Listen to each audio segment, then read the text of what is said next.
calling the meeting to order. A motion to adopt the agenda. So moved. Second? I'll second that. All right, any discussion? If not, all in favor say aye. Aye. And opposed? That motion passes. Next item on the agenda is the council liaison update.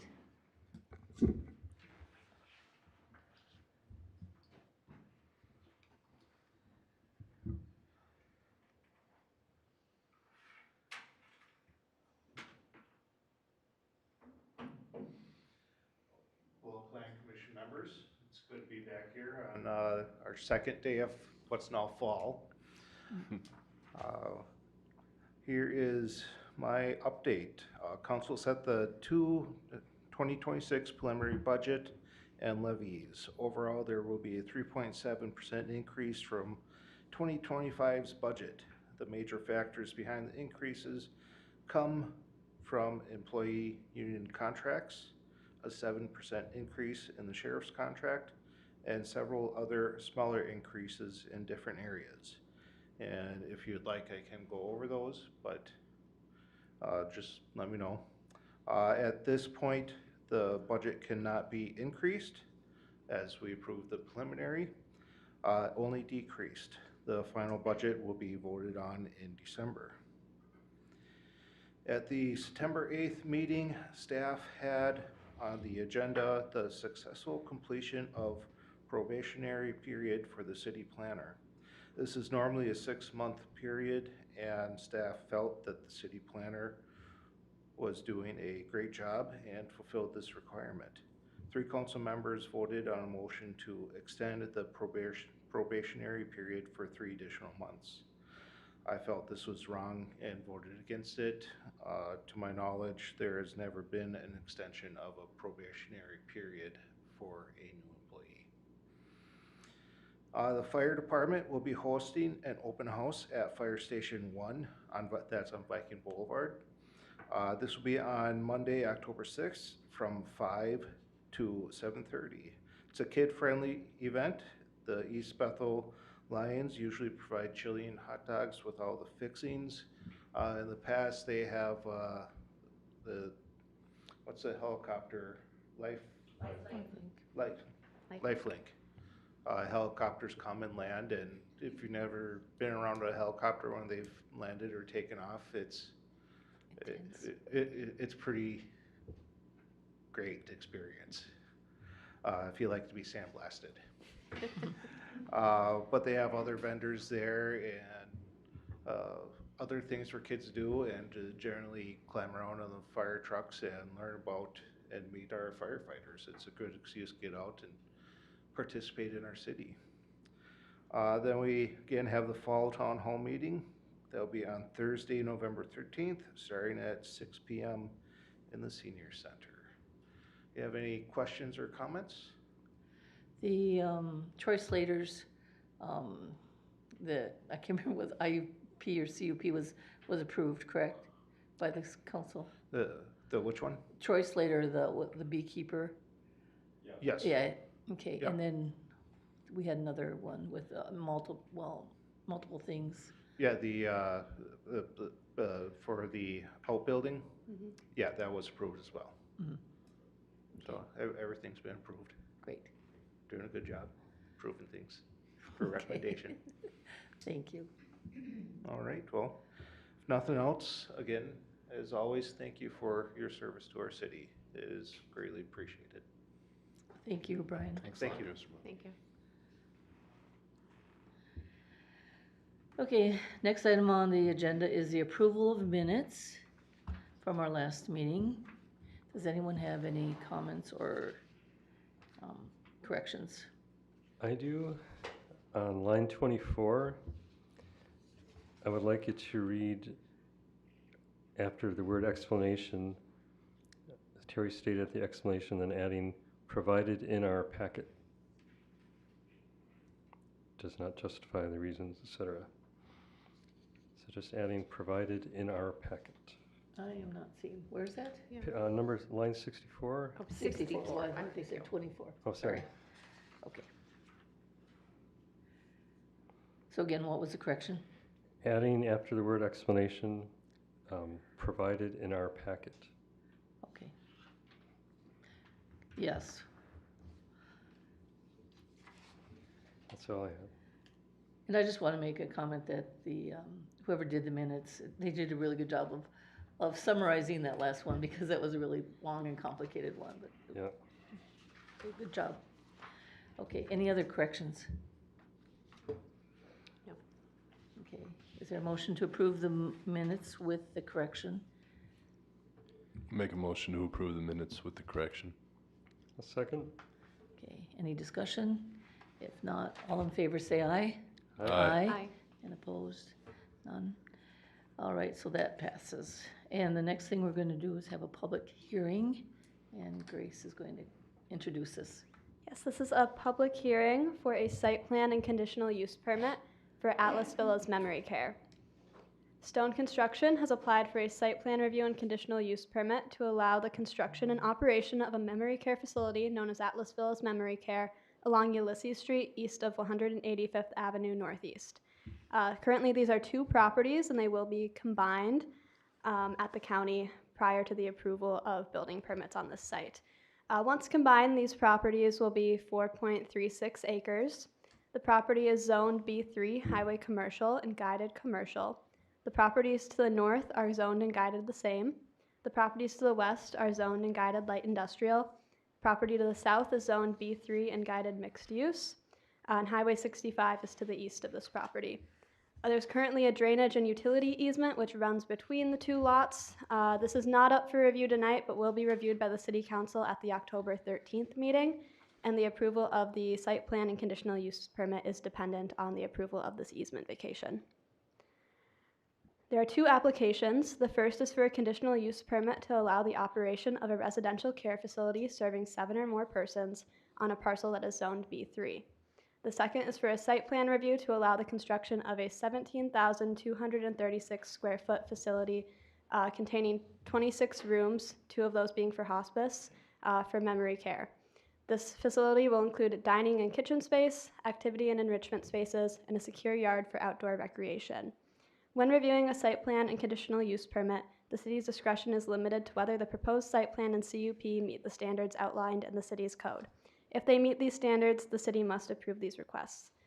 There are 2 requests, and they should be reviewed individually. The first request is for that conditional use permit. The definition for residential care facility is listed on the screen. This is a facility that is required to be licensed by a governmental agency and provides care to people for 24 hours a day that cannot be provided in a home. The standards for review are included in your packet. There are 10 of them. Staff has provided an in-depth analysis of these standards. The applicant has also provided a narrative describing this project and the day-to-day operation of the facility, which has also been included in your packet. I'm just going to give a brief overview of some of the things we touch on in the packet. Those standards are summarized on the screen. Something to consider with memory care facilities would be health, safety, and welfare. So this is looking at the impact on emergency services. I've had a conversation with our Sheriff's Department liaison, and he expressed no concerns about the impact of this facility on the city's emergency services. Licensing is another thing to consider. This has been added as a condition of approval that the facility will obtain all required licenses. The property owners, Atlas Ventures, they do operate an existing facility in Centerville that has been licensed since 2023, and they are aware of these licensing requirements. Traffic and parking is another consideration. Staff believes the traffic generated by this facility would be typical for this use and for this area. Additionally, the submitted parking plan shows that the site will exceed the city's parking requirement. This facility will be connected to the city's sewer and water infrastructure. The city engineer has provided comments on the sewer and water connection that will be addressed as conditions of approval. Another thing to consider is property values and the impact on natural resources. Staff believes this will have a limited impact on both of those things. The facility will meet the city's architectural and landscape standards. It appears to look architecturally pretty nice, so that is a benefit for property values. And then compliance with the code and comprehensive plan. No variances are being requested here. This is a commercial use in a commercial district, and we have no concerns about compliance there. Moving on to the site plan review. The staff has provided an in-depth analysis of the standards for site plan review in your packet, along with the applicant's site, civil, parking, lighting, landscape, and building plans. The city engineer has provided feedback on these plans, and compliance with his comments have been included as conditions of approval. Again, another overview of the things that we look at here. Those are listed on the screen. Again, compliance with the comp plan and the code. No variances are being requested here. This site plan shows that the facility will meet the city's setback and lot coverage standards within the zoning district. It does meet the landscaping requirements. It does also meet the architectural requirements. The siding on this facility would be stone, hardy board siding, and then glass for the windows. Hardy board is not specifically allowed within our code, but it is something staff considers to be a superior material, and city council, or the code does say that the city council can approve superior materials to what is allowed in section 28 of the code. So this will be something that is mentioned to them, but staff has no concerns regarding those materials. Stormwater will be managed on site through the ponding. Our city engineer has reviewed that, and this is seen to have a pretty limited impact on neighboring properties. To summarize, the ordinance includes standards for review of site plans and CUPs. Staff finds that the general standards have been met without the need for variances. The city engineer, city attorney, and city staff have reviewed and provided comments on these plans, which have been added as conditions of approval. The applicant will need to update the plans to address these comments prior to submittal for building permits. Updated plans were submitted yesterday by the applicant and the development team. Staff has not yet had a chance to review these in depth, but will do so before the council meeting. There are likely other things that will need to be addressed, but they are all relatively minor. And again, this will depend on the vacation of that drainage and utility easement, which will be up for consideration on October 13th at the City Council meeting. Staff directs the Planning Commission to open the public hearing and make a recommendation to the City Council.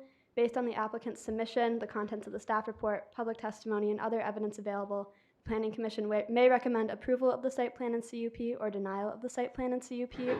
A draft resolution with findings of fact for approval has been included in your packet with conditions to address comments by staff. The draft resolution may be modified as the Planning Commission sees fit.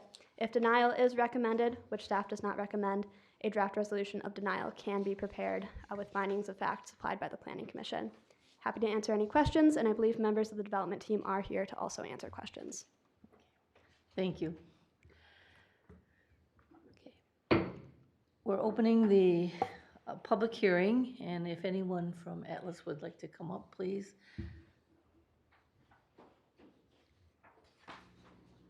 And if you could please state your name and your address, and then try to speak into the microphone, please. Brian, can you? Excuse me, Paul Stone, 629 Sims Road, East Bend. Okay, go ahead, Paul. Hi, don't know if you have any questions or comment towards me, for me, I guess. The only comment I'd like to make, and one of the owners here also, regarding item number 18 on the city engineer's report, the Met Council trucks sanitary sewer line. We have submitted plans to them, although they do not have an easement on this property over their sanitary sewer line. Been in contact with them through all the title work and all the attorneys. There's been no easement recorded from Met Council or anybody. Met Council has been in contact with them for the last 3-4 months, and they don't seem to be coming up with anything. So I guess my point is without an easement on the property, the owners, really don't need an approval letter from them. As we've had this conversation with Craig also. I just wanted on record that, what we have on there is the drainage area, which they have in an email that Met Council's engineer has acknowledged that, said it would not be an impact on anything to do with their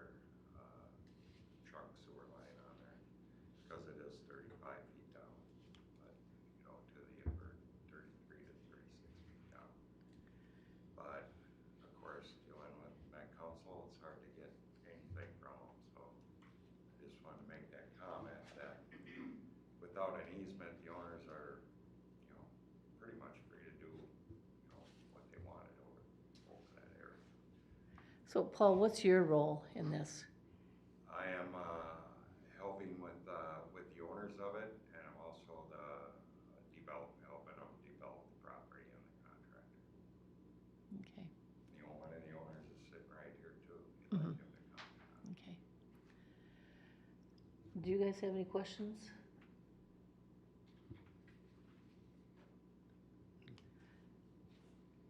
Oh. Looks like, Brian, you don't, okay. So, And we have been in contact with Mr. Yoka on this issue, so he is just asking if we can get an approval letter from him, which we are in the process of. okay. And I will apologize, I mean, I'm not totally understanding the subject, but how, are you feeling comfortable that this is gonna be okay? Is there more that staff needs to do? I can, like I said, the city engineer has been informed of this, and Mm-hmm. we will send another email out to staff again tomorrow with our contacts that we've had with Met Council, and see if we can get a conclusion to this issue, Mm-hmm. which I think we can, prior to city council. So you're not building anything over it, No. because it's in the ditch, right? It's the big Um, trunk line. Yeah, could you put that picture back up on the screen? So, see where that ponding is in Yep. the back? That's it right there. The trunk line is about 30 feet in from the property line, which is kind of down the center of that. What they call ponding, but in reality, it's only about 2.5, 3 feet deep. There'll never be any water in it. Yeah, okay. And the trunk line is 33 to 36 feet down.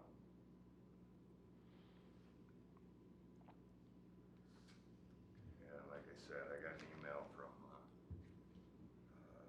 the engineer for Met Council, one of our emails, and he's had discussions with our civil engineer, plow engineering, and in both cases, he has stated it's not going to be an impact.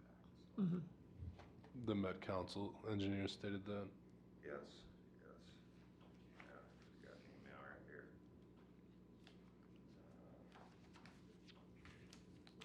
If I can find it, bear with me for 1 second.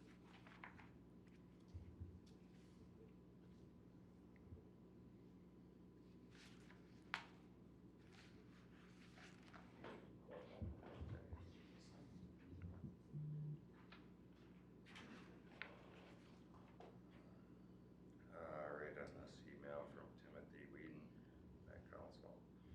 When I discussed the proposed work with Plow, we discussed what work would be occurring in this area. My understanding was that Plow was doing storm sewer improvements, including infiltration basin. That would be constructed in this area. Our assets in the area approximately 30 feet below grade. We agreed that the proposed work would not adversely affect our intersection. Okay. Do you have any other concerns? No. No? Okay, great. Well, I thank you very much. Thank you. And do you guys have any questions for Paul or the owners too? I don't think so. None? No. Pretty easy? Yeah. All right, okay. Oh. Does anyone else want to come up and speak to this subject?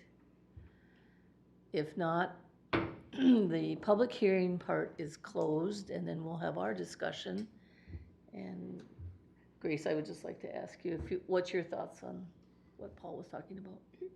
Yeah, that is a engineering matter, so I'm not entirely caught up on that. Craig does his review separate from staff, but I'll connect with Craig on that and make sure that there's no issues there. Okay. That could probably easily be addressed by just saying on that, because generally we'll say we approve this subject to the staff recommendations, which would include the engineering, but just add to that on point 18, instead of asking for a letter of approval from the Met Council, just say, if there are no objections from the Met Council. So you're gonna make that in the motion?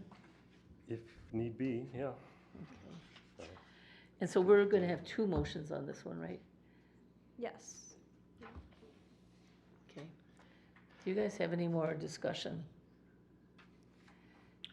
It seems to So- be pretty easy, huh? Yeah, Yeah, so I the mean- owner agrees to all the engineer things. Yeah, it looks like they are agreeing to everything and are working through all of those. So what is the expected completion date? Like, that's, when are you looking to break ground and, Break ground as soon as we possibly can. okay, okay, and when you, Probably gonna take about 8 months or so to complete, so next June, next June? July, Okay, we can get started again, gotcha, October. okay. Corey, you were gonna say something? Oh, no, I was agreeing with Okay, Christina. okay. Yeah, I mean, it seems to be ready to go. I mean, with the conditions of the city engineer being met, I see this as a good venture to move forward with. Mhm. I guess I was gonna say, it talks here about a 4-inch water main, but that's not big enough for fire protection, so it's in there with the engineer notes. So it'll be changed to a 6. Mhm. You know, so if they agree to all that, it should be fine. Have you heard anything from the neighbors? I have not regarding this project, not from neighboring property owners. A public hearing notice was sent to them, alerting them of this hearing. So they have been noticed of the development. Okay, great. Because sometimes we hear opposition or support, but nothing at all. And then just going back to conditions, there are a number of conditions on the draft resolution, one of those being the engineer's comments and a few other things that will need to be addressed. So those are already in there, but certainly we can make that change to the language in there for the letter of approval, as Mr. Terry suggested.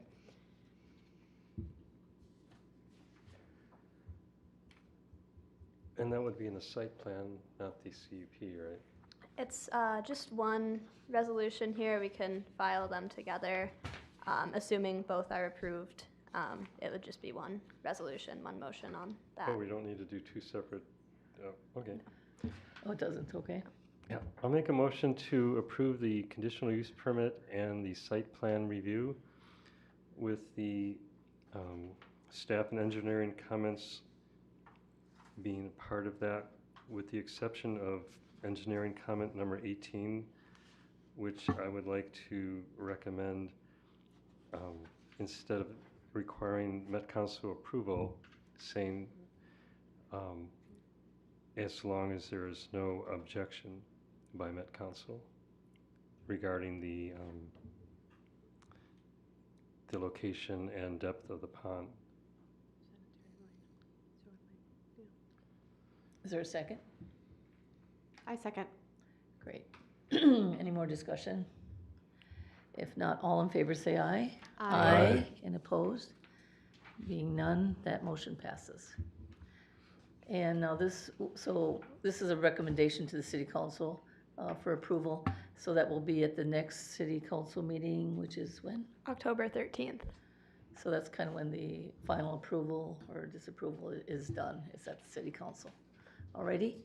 Thank you.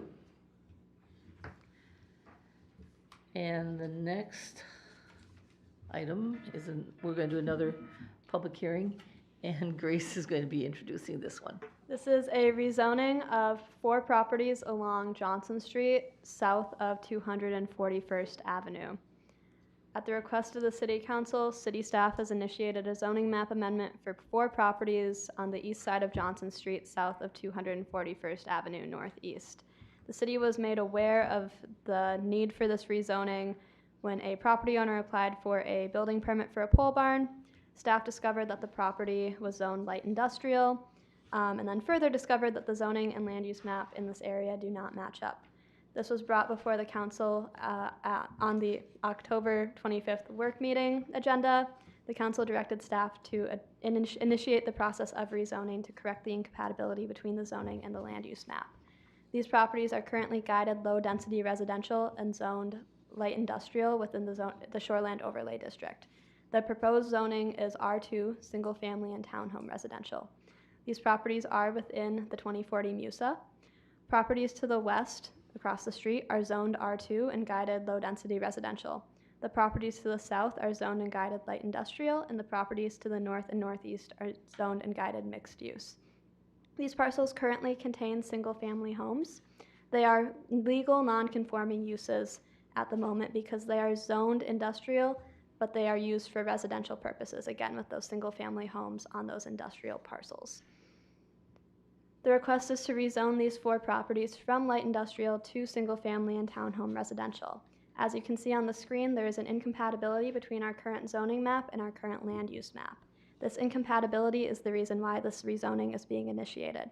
These parcels are guided low-density residential by the land use map within the 2040 comprehensive plan, but they are zoned light industrial. The zoning map and ordinance are tools for enforcing the goals established within the comprehensive plan. Parcels are required to be zoned in a manner that is compatible with their underlying zoning district.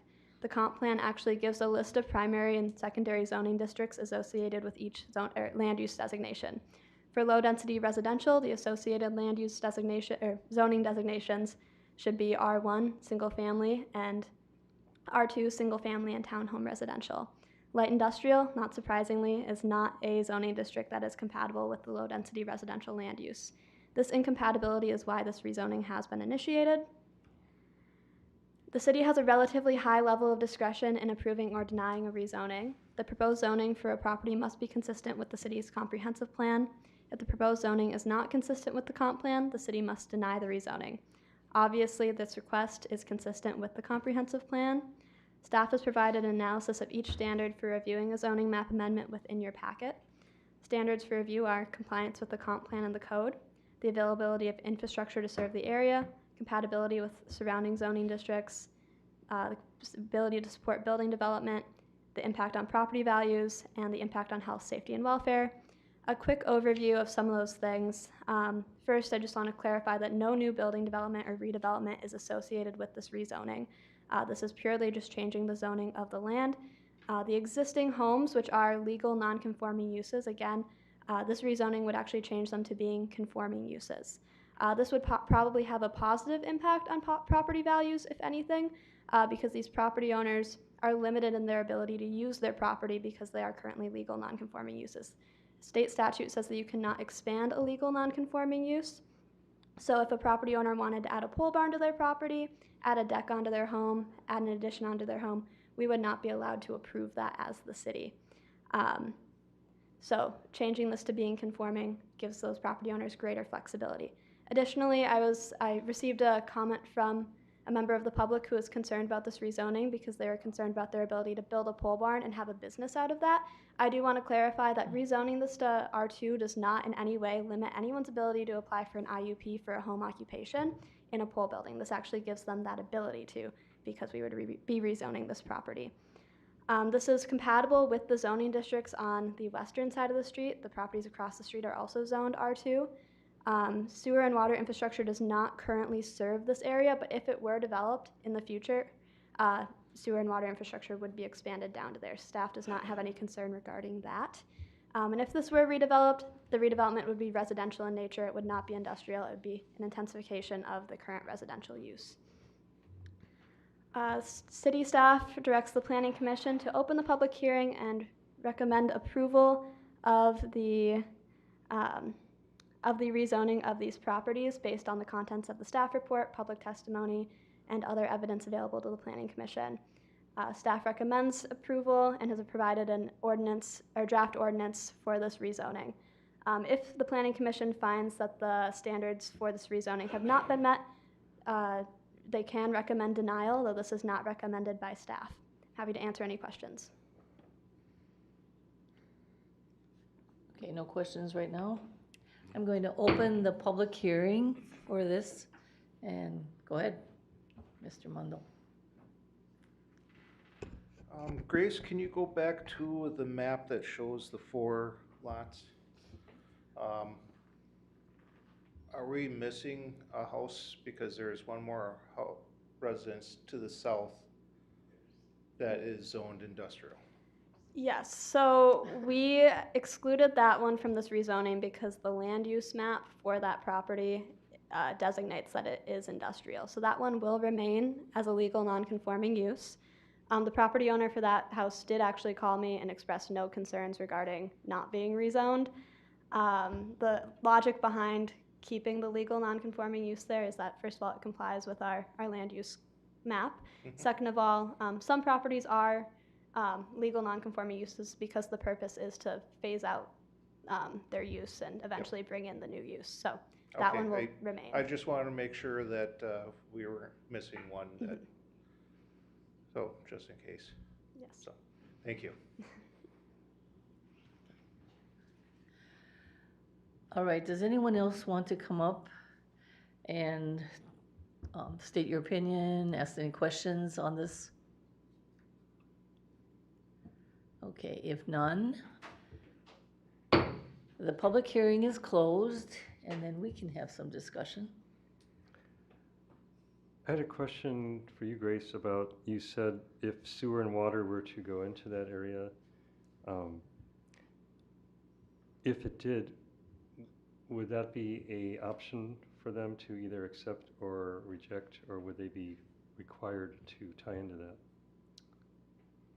That is something that our Public Works Department handles. I know there have been other areas of the city. I would have to double check on that. If this area were redeveloped, the new properties would be required to connect because, again, it's within our 2040 MUSA. I would have to check on the existing properties. Right. I think when we were sold this whole concept of sewer and water, that it was for new properties only, and especially residents existing would not be required, but I just wanted to make sure that there wasn't, I mean, that would be not a great thing, I think, for some residents to be forced to, but whether they chose to or not would be another matter. Would it make any difference whether it was zone residential or zone light industrial on that? I don't think that would. That introducing that topic made me wonder about that. Okay, Grace, so what other what comments have you received then? It was just the phone call today from the property owner who was concerned about being able to build a pole barn and operate a business out of that if he wanted to in the future. And then a few days ago from the property owner to the south who expressed that she was fine with being excluded from the rezoning. Okay. Anyone else? Christina, any questions? No. This wing? I got nothing. No. No questions. Okay. Alrighty. Well, I have none either. Does anyone want to make a motion on this? I'd like to make a motion, based on the contents of this report, that Planning Commission recommends approval of the request to rezone the properties located in this report from light industrial to R2 single family and townhome residential. What a perfectly worded motion. Is there a second? I second. Okay. Any more discussion? If not, all in favor say aye. Aye. And opposed? Being none, that motion passes. Okay, and then we have a staff update. Yeah, a few quick updates. The application deadline for projects for the October 27th Planning Commission meeting is September 29th. We currently don't have any applications for projects for that meeting, but they do like to roll in at the end of the month, so I've not yet canceled that meeting, obviously. I will alert you if it does get canceled, but currently please plan to be there on October 27th. Then I'll be out of office for the rest of the week. I'll be attending the Minnesota chapter of the American Planning Association's annual conference in Wilmer. So I'll be learning from some experienced city planners, and I'm excited to bring some of that knowledge back here. That's all I've got. Okay. Well, I would just like to comment too how appreciative I am of the service you've done. You've done a great job. Thank you, I appreciate it. I agree. Okay. If nothing else, I'll take a motion to adjourn. Make a motion to adjourn. I'll second the motion. Great. All right. All in favor say aye. Aye. And opposed? We are adjourned.